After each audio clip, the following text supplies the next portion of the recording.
Hello everyone, it is November 3rd.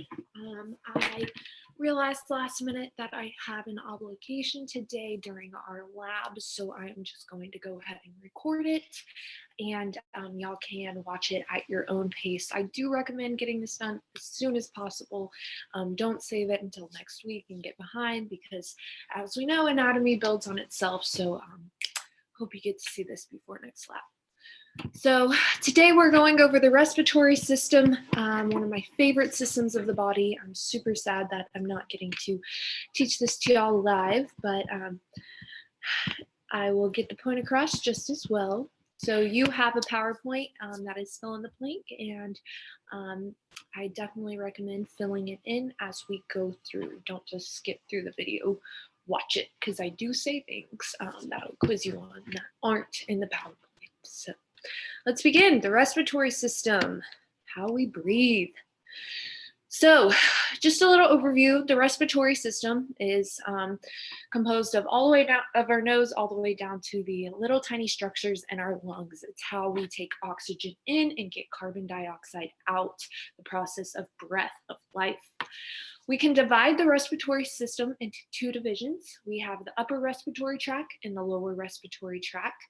So a lot of you have probably heard of people getting like an upper respiratory tract infection or a lower respiratory tract infection. And what that means is they're either having inflammation or some type of problem with either their nostrils, nasal cavity, or pharynx, if it's upper, or their larynx, pharynx, trachea. Oops, I messed that up. Sorry, the larynx, trachea, bronchi, or bronchioles, or alveoli of the lower respiratory tract. Now, hearing that, you might be like, whoa, whoa, whoa, whoa, whoa, whoa, that sounds like a lot of big, new, scary words, but as we go through, it will start to make sense. So when we look at the upper respiratory tract, we can see that it's this right here. It is the upper part of the respiratory tract.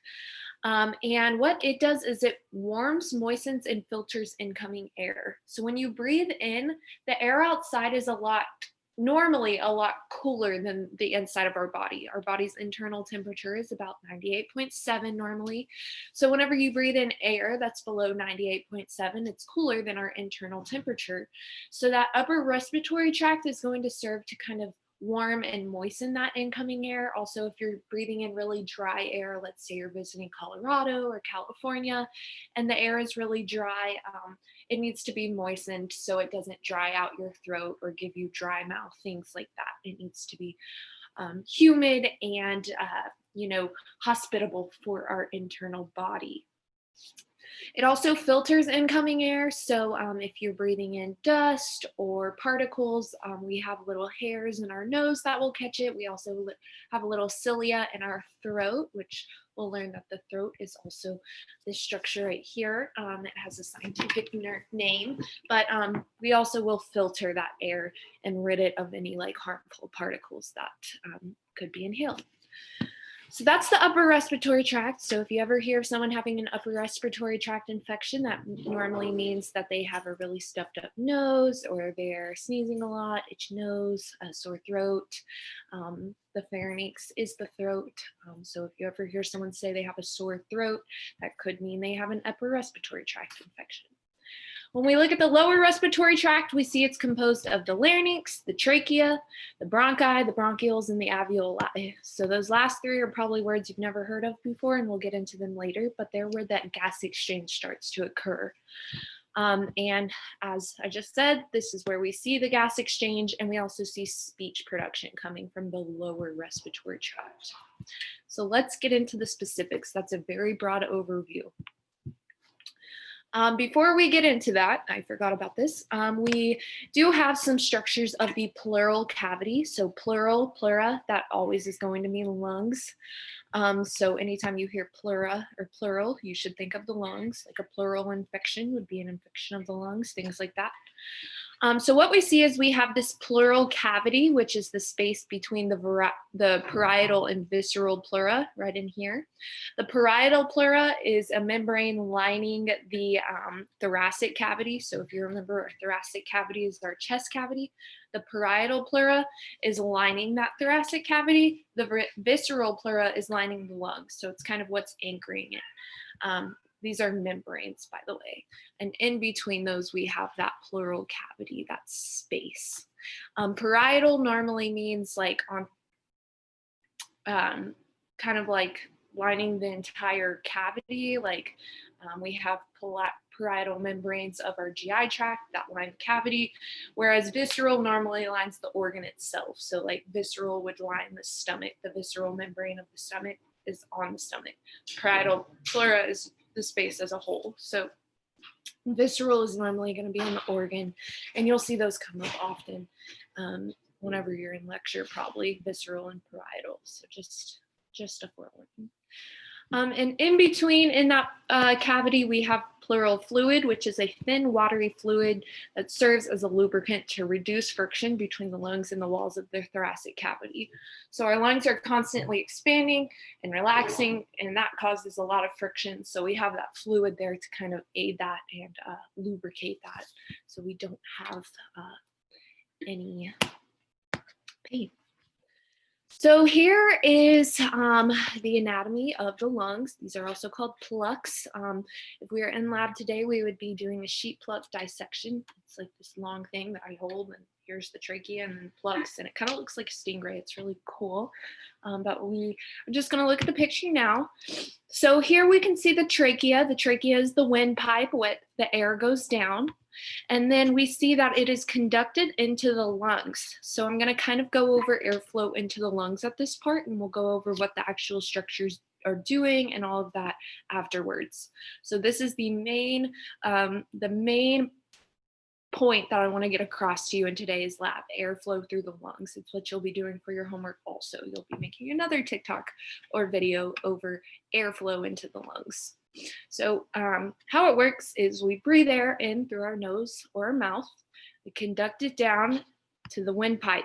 There's some other structures it hits first, but more importantly, it gets to the trachea. Air moves down the trachea into the lungs. Now, it doesn't just enter the lungs. The lungs aren't just like filled with like air.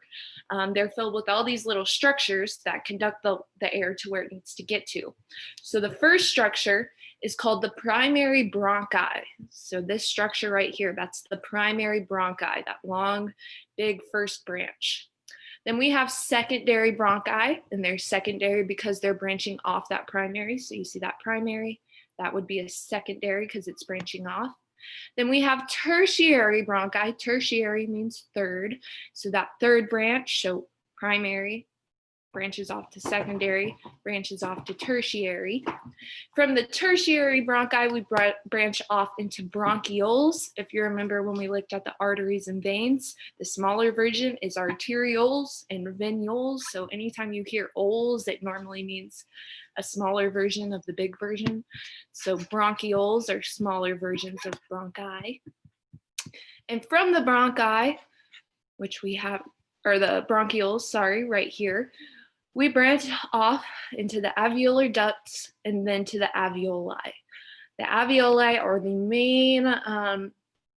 main function things here. They are the ones that they are the site of the gas exchange in the lungs. And they kind of look like a bundle of grapes. A lot of people think they look like grapes, and you'll see that more as we get into more pictures of them. But those alveoli are those grape-looking structures where the gas exchange actually happens. So one more time, air flows in through the trachea into the lungs. First hits the primary bronchi, branches into the secondary bronchi, branches into the tertiary bronchi, which branches into the bronchioles. The bronchioles pass through the alveolar duct and then branch off into alveoli. And that is how air is conducted into the lungs.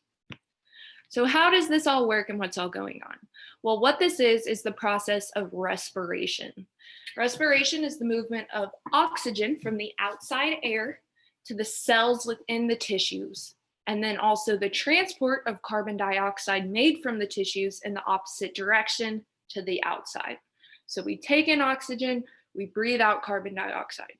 Oxygen comes in, our body uses it. The byproduct of oxygen is carbon dioxide. So carbon dioxide is the waste that we breathe out.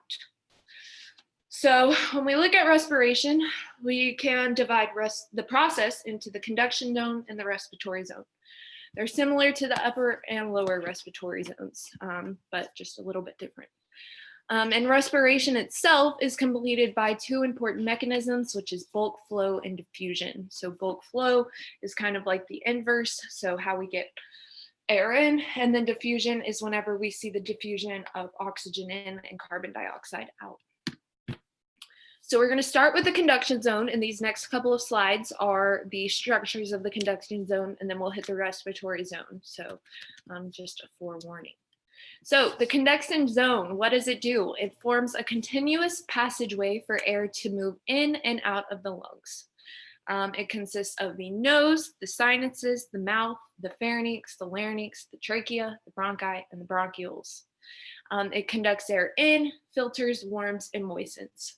So it seems very, very, very similar to the upper respiratory tract, except we have a lot more structures here. We also have the larynx, the trachea, the bronchi, and the bronchioles. So don't get those confused. I won't be asking you like, what are the structures of the conduction zone? More, I want to know what is the function of the conduction zone.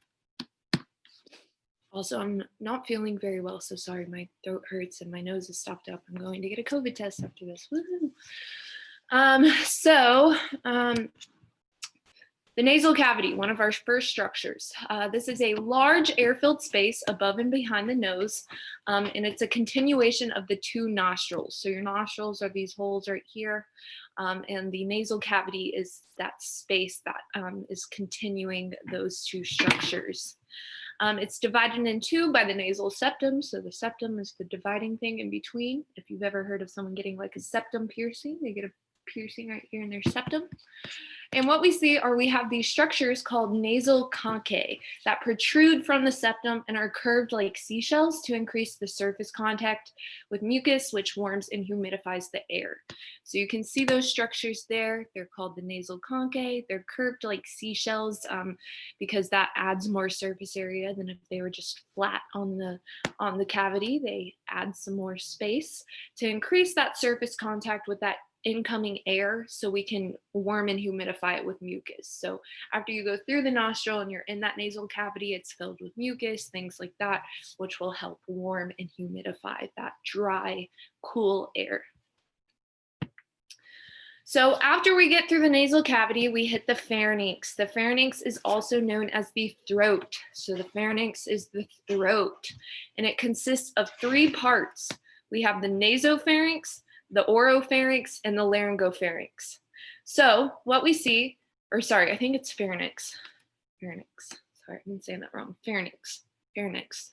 That's such a hard word to say. So the nasopharynx just deals with air. If you see it here in this picture, you can see that it's not connected to our mouth. So hopefully you wouldn't be putting food into your nose to go down your throat. So yeah, the nasopharynx, nasal air. The oropharynx comes in contact with air and food, and so does the laryngopharynx, the air and food. The larynx starts right here, so that's why that's called the laryngopharynx. Let's look at the larynx next. Pharynx. These words are very hard to say, but do know the pharynx is the throat, and do know those three structures in their order. I always remember NOL, like NOLA, New Orleans, NOL. Nasopharynx, oropharynx, laryngopharynx. And if the pharynx part is stressing you out, just know naso, oro, and laryngo, and then just add the pharynx to the end. So next we have the larynx. So we've had the pharynx, and now we're to the larynx. This is also called the voice box, so where we produce our speech. It houses the vocal cords, which manipulate pitch and volume. So you can see those vocal cords right there. They're kind of harder structures that will manipulate pitch and volume. In males, they're much harder than in females, and that's why males have much deeper voices. We also see it includes the thyroid cartilage, which we'll look at in just a second, epiglottis, the glottis, and the hyoid bone. The hyoid bone is that freely floating bone right here in our neck area where our tongue attaches. So the thyroid cartilage is also known as the Adam's apple. It's this piece of cartilage right here. And males have a much larger Adam's apples than females. So females, we do have a very small one. We do have thyroid cartilage also, but in males, it forms a much harder covering, which adds to the deepness of their voice, deepening their pitch. I do think I edited y'all's PowerPoint to have this information too. I don't know why I made 2 slides over it. But what we also see is it provides stabilization for an increased range of motion for the larynx, pharynx, and tongue, and it aids in respiration and swallowing. Not too concerned about the function there, but I do want you to know it's the Adam's apple, and in males it's much larger. So males have a lot more thyroid cartilage mass. So next we have the epiglottis and the glottis. These are what prevent us from choking. So the epiglottis is the cartilage flap at the covering of the larynx, and the glottis is the next structure that contains the vocal cords or folds. So what we see is the epiglottis opens during breathing and closes during swallowing, and will prevent food or water from going down the wrong tube. So we'll watch this quick video that'll kind of help you visualize it. Well, I say we are. Let's see. Yeah. It's a cool video. It's actually like a cool video y'all would like. Yeah.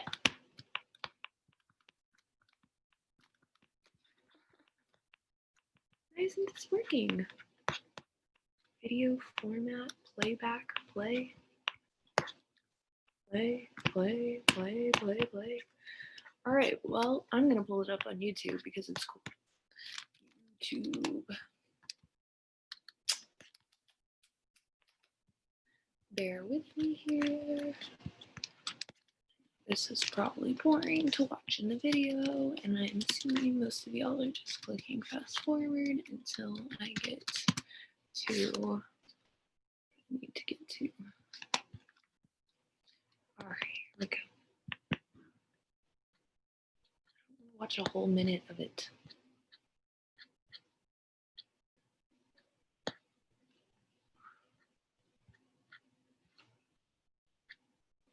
We're watching a minute video. It's cool though, so I hope y'all are watching this. The closed position, no leak design of the Passy-Muir tracheostomy and ventilator swallowing and speaking valve was invented by David Muir. David had muscular effects of the digestive tract. In a normal airway, without a tracheostomy tube, inhalation and exhalation occur through the mouth and nose. Airflow moving through the airway enables smell and taste, normal sensation, and of course, speech, by allowing the air to pass through the vocal folds.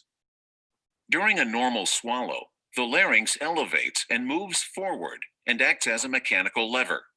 This action causes the epiglottis to flap over the trachea, protect the airway, and direct food or liquid into the esophagus. For a normal swallow, the vocal folds close and breathing temporarily stops. Positive pressure is generated below. That is so complicated. Why can't they show the video that I have? That's really cool.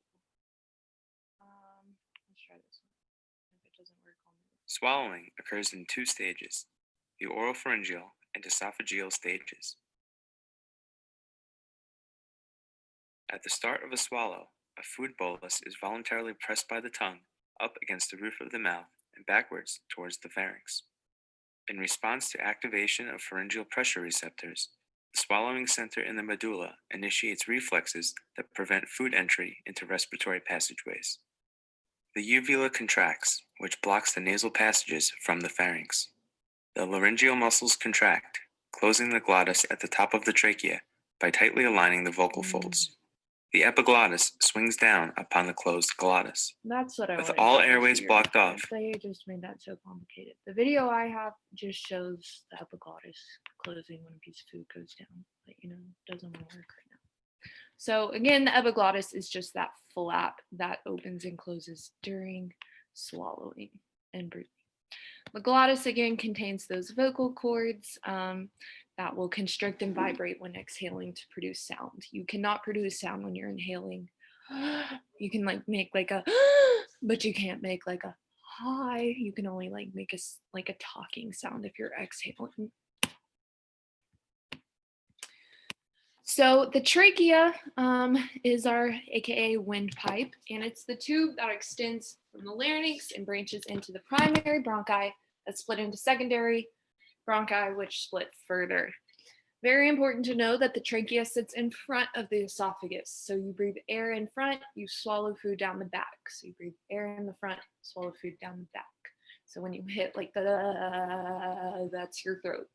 If you did that to your esophagus, I don't know what would happen, but that's your throat. And it is composed of cartilaginous rings that always keep it open. So you can see those cartilaginous rings, they're very tough. If we were doing the dissection today, I would have y'all feel those rings. They're very hard to squeeze. So like if you did this to the trachea, it wouldn't just collapse in. Those rings are very tough. And that's good because we don't want our trachea to collapse in. If someone hits you really hard in the throat, you want those rings to keep it open and not get hit in the throat and your trachea collapses and then you can't breathe. So that was the conduction zone. Now we're hitting the respiratory zone, even though, all right, yeah. So there was not a slide over the bronchi and the secondary bronchi and the tertiary and the bronchioles, but now we're to the alveoli. So the respiratory zone, this is where oxygen diffuses in and carbon dioxide diffuses out. So the conduction zone is just the warming, humidifying, and moistening of that incoming air. The respiratory zone is where we have that actual gas exchange. It's consisted of our terminal bronchioles, the alveolar ducts, the alveolar sacs, and the alveoli. So let's get into it. And again, here's that conducting zone, and here's that respiratory zone. So the alveoli, these are the main organs of the respiratory system. They are where gas exchange occurs. They're surrounded and covered in capillary beds. You can see all those capillaries here. Here we have our vessels coming in, our arterioles coming in with that oxygenated blood, giving it back and then coming out with our deoxygenated blood, or however which way that goes, covering those alveoli and capillaries, because capillaries are the smallest of the vessels, the easiest where diffusion needs to occur. So those alveoli, those grape-like structures, are covered in those capillary beds, and that's how we have oxygen diffuse in and carbon dioxide diffuse out and then be sent back to the heart via the pulmonary vein. The red and blue is kind of confusing me here. Sorry, I don't like that. You don't need to know the blood flow portion, but do know that the gas exchange occurs at the alveoli and be able to label these structures. So when we look at the lungs as a whole, we see that they're the pumps of the respiratory system. They pump air in, they pump air out. They enclose those bronchi, bronchioles, and alveoli. And we actually do have a difference between the two lungs. The right lung has 3 lobes and the left lung has 2 lobes. And why this is, and if you know, I'm gonna give you a second to answer to yourself, why the right lung would have 3 and the left lung would only have 2. It's because the left lung right here, the heart sits right here. So the heart pushes in and sits right there. And therefore we don't have 3 lobes there. So the right has 3, the left has 2, and I always remember the right has 1 more because the word right is longer than the word left. So right has more, left has less. Left 2, right 3. So respiration isn't done just by the lungs breathing in and out. We need muscles to aid in this expansion and contraction. And this is where I find the respiratory system to be extremely interesting. You can manipulate your diaphragm and your external intercostals, which are those 2 muscles used for breathing, to provide benefits, relief, all these different things in many different ways that I'll go over in a little bit. But what we see is that the 2 muscles we use, again, are the diaphragm and the external intercostals. So the diaphragm sits about right here at the bottom of your rib cage. And the external intercostals, costal means ribs. So inter means between, external means the external muscles. So the external muscles in between the ribs. Just think of them as the rib muscles. So the diaphragm and the external intercostals are the two muscles that aid in respiration. So let's look at them specifically. So we're going to look at the process of inhalation. So breathing air in. So during inhalation, the diaphragm and the external intercostals contract, which increases the volume in the thoracic cavity. So what happens during inhalation is the diaphragm, and this is confusing to a lot of people, and you need to kind of practice this. Whenever you inhale, your diaphragm moves down. So you go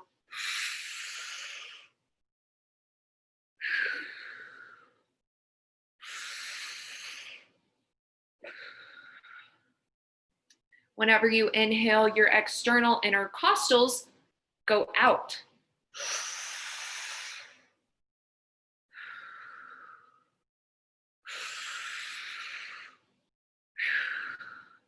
And that works together to provide this motion.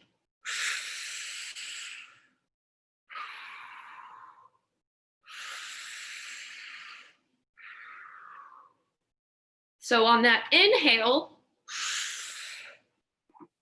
we have a much bigger, or we have a major decrease in this increase. Oh, okay, sorry, I was reading the slide wrong.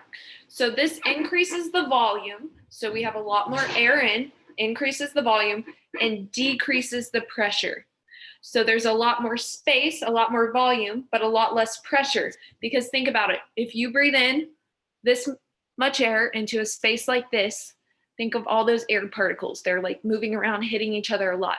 But then you expand that space to here, there's a lot less pressure because now those particles have a lot more room to move around. Taking y'all back to chemistry, sorry. But the pressure goes down whenever it's a bigger space. So whenever you inhale, increased volume, decreased pressure. Those two are inverse of each other. There's like a law of Newton's third law of inverse properties or something. I can't remember that. But when volume increases, pressure decreases. So inhalation, intercostal and diaphragm contract, volume increases, pressure decreases. That causes air to flow in.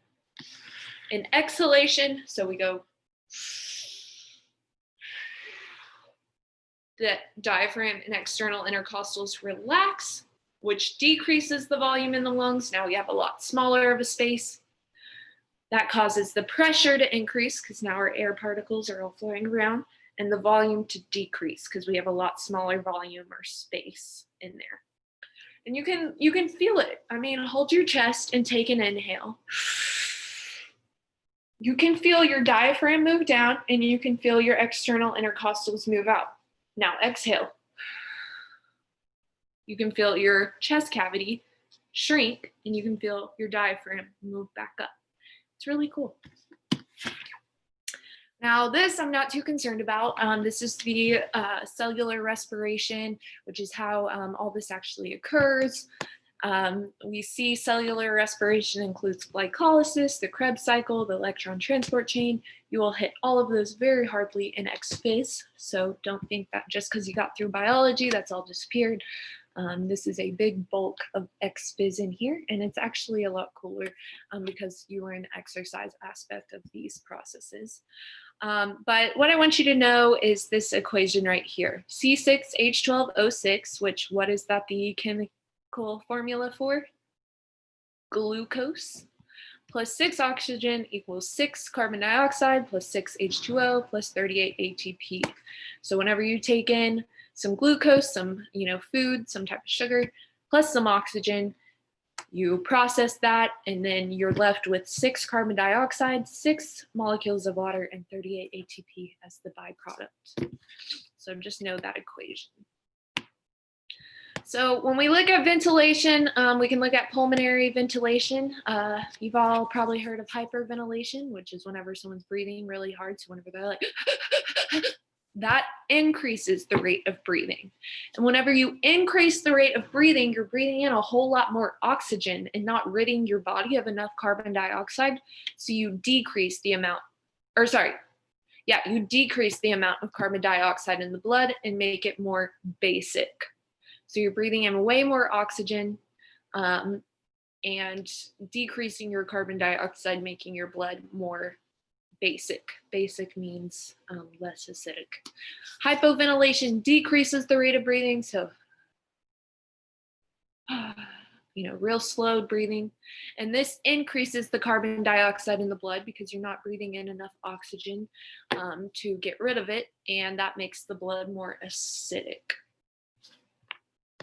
So here's that process of airflow into the lungs. We start with the nostrils, go through the nasal cavity, the pharynx, the larynx, the trachea, the primary bronchi, the secondary bronchi, the tertiary bronchi, bronchioles, the alveolar ducts, and the alveoli. So this is what you'll use for your homework assignment to make that TikTok or video.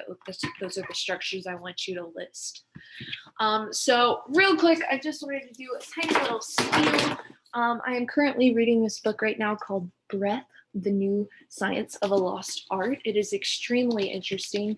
It's all about breathing techniques and their physiological processes of the body. It's definitely not like a textbook, like it's, a person telling a story. It's about this guy who was studying deep free diving and the ocean, and he actually became really interested on how divers could breathe underwater so long.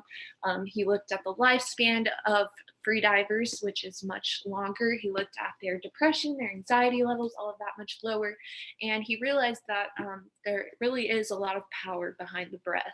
And he doesn't just talk about free diving. There's just one chapter over that. But he talks about, ancient breathing techniques from, the Egyptians, the Indians. He talks about, how him and his friends do a lot of experiments throughout the book. Like they do 10 days where they taped off their nose and they only breathe through their mouth. And then they do 10 days where they only breathe through their nose, which was a lot easier. They, of course, didn't tape off their mouth. They did tape off their mouth when they slept. And they did a whole study over taping your mouth while you sleep. And I actually have started to tape my mouth while I sleep because nose breathing, you definitely learn in this book, is it'll change your life. If you're a mouth breather, you need to switch to nose breathing because nose breathing, it actually changes the shape of your face.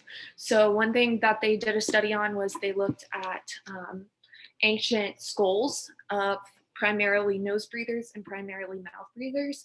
And the skulls of those who breathe through their mouth, their nasal cavity structures kind of collapsed in on itself, which changes the structure of your face and makes it a lot harder to breathe in later age. And those skulls, those people had a lot shorter lifespans. So you can actually train yourself to be a nose breather over a mouth breather.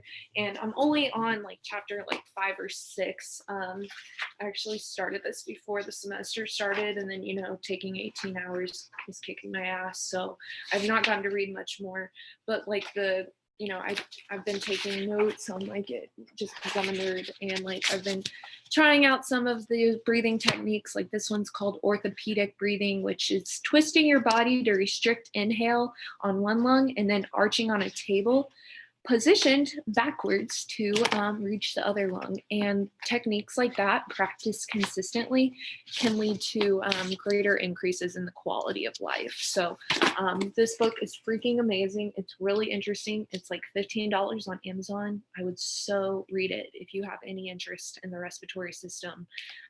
If y'all don't know, I actually want to go on to get my master's so I can become a professor.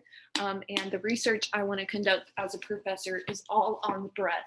I find it very, very, very interesting, especially in combination with yoga, eccentric stretching, things like that. So I love the respiratory system. And if you ever want to talk about it, I'm so down. So yeah. So that's all I have for you today. I'll go over the lab report really quick, and then y'all are free to go, I guess, if you're watching this, which I hope y'all are watching this. So let me get over to my Canvas page really quick so I can pull up the module. Let's see. Again, so sorry that I was not here in person to do this, but I have an obligation. So your lab report for today, let me get my new share going. You're just going to create a TikTok or video of that airflow in the lungs. So, you can literally just put on like text like nose, nasal cavity, trachea, primary, secondary, tertiary, or you can just, however, it can be as easy or as complicated as you want. If it's really creative, I love giving you credit for that. So please get creative. It's fun. It's the week after Halloween. We're probably all pretty bored. So it'll give you something to do. So create that video, post it in the discussion post. Feel free to send it in the group me too. I always enjoy watching those. And then submit an outline of a Word document on this assignment so I can grade that also. If you do not want to do the video, you can write a 250-word essay over airflow into the lungs and attach a 500-word outline. Please don't make me grade those. I hate grading those, and the videos are fun and they make me happy. And I need to be happy because I don't feel good. So that would be really cool. So that's all I have for y'all today. Yeah, see y'all next Tuesday. Quiz.